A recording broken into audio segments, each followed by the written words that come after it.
ओम शांति। आज 26/5/2025 26 मई 2025 मीठे बाबा के मधुर मुरली का मुख्य सार है। मीठे बच्चे, तुम्हें संग बहुत अच्छा करना है। बुरे संग का रंग लगा तो गिर पड़ेंगे।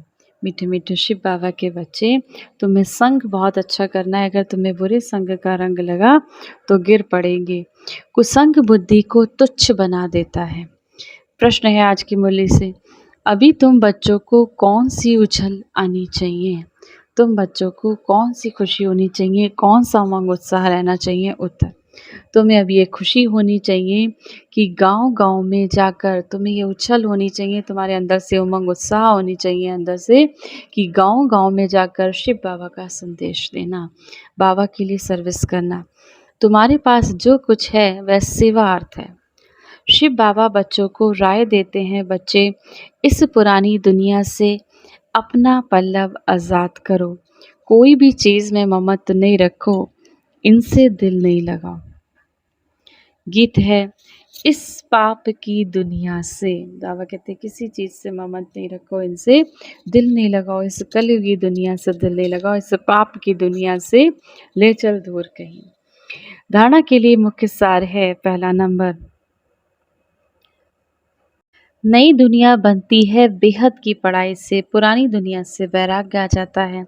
तो तुम बच्चों के अंदर में ज्ञान की खुशी रहती है। तो क्या करना?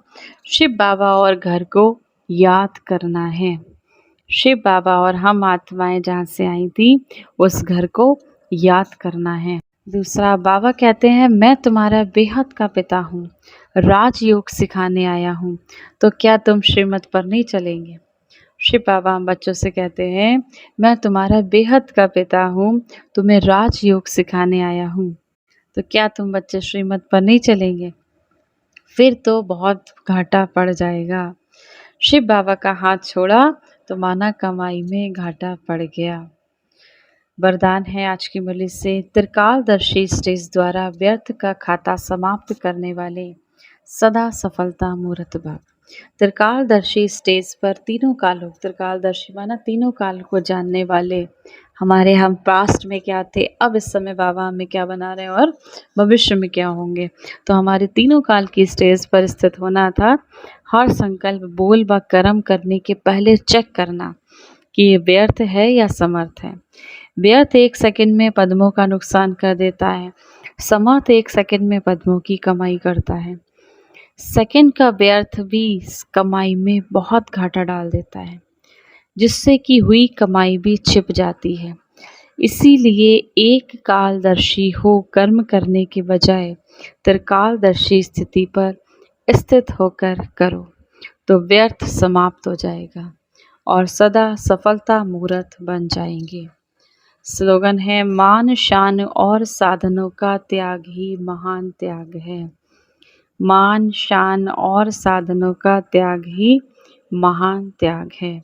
अव्यक्त इशारे, जैसे देह और देही दोनों अलग अलग दो वस्तुएं हैं, लेकिन अज्ञानवश दोनों को मिला हुआ है। मेरे को मैं समझ लिया है और इसी गलती के कारण इतनी परेशानी, दुख और अशांति प्राप्त की है। ऐसे ही ये अपवित्रता और विस्मृति के संस्कार जो ब्राह्मणपन के नहीं हैं, शूद्रपन के हैं, इनको भी मेरा समझने से माया के वश हो जाते हैं और फिर परेशान हो जाते हो। बाबा कहते हैं जैसे देह और देही दोनों अलग अलग दो वस्तुएं हैं, अज्ञानवश दोनों को मिला दिया, आत्मा को और शरीर को एक कर दिया कि ये भी आत्मा में ही शरीर है, शरीर में ही आत्मा है, एक मान लिया उसको। तो बाबा कहते हैं ऐसे ही मेरे को मैं समझ लिया, इसी गलती के कारण इतना परेशान हो जाते हैं। इसी गलती के कारण अपवित्रता और विस्मृति के संस्कार आ जाते हैं, जो ब्राह्मणपन के नहीं, शूद्रपन के हैं। जब मैंपन आता है तभी बाबा कहते हैं अपवित्रता के संस्कार भी आ जाते हैं। आज की मुरली से सम्मान का अभ्यास करेंगे। मैं मास्टर पवित्रता की सागर आत्मा हूँ, या फिर मैं परम पवित्र आत्मा हूँ। 1 मिनट के लिए पवित्रता के सागर शिव बाबा की याद में अपने मन बुद्धि को स्थिर करेंगे। ओम शांति। मैं आत्मा, परम पिता परमात्मा शिव बाबा की संतान, इस संसार को पावन बनाने वाली पवित्र आत्मा हूँ। परमात्मा की याद के झूले में बैठी मैं आत्मा अपने मन बुद्धि को स्थिर करती हूँ परम धाम में। शिव बाबा से 7 गुणों की किरणें निकलकर मुझ आत्मा में समा रही हैं। मैं आत्मा खुशबूदार फूल बनकर चारों दिशाओं में, इस पूरे संसार में इन 7 गुणों की किरणों को बिखेर रही हूँ। हर आत्मा निर्विकारी बनती जा रही है, पावन बनती जा रही है, पवित्रता से भरपूर होती जा रही है, सुखी होती जा रही है, दिव्य शक्तियों से संपन्न होती जा रही है।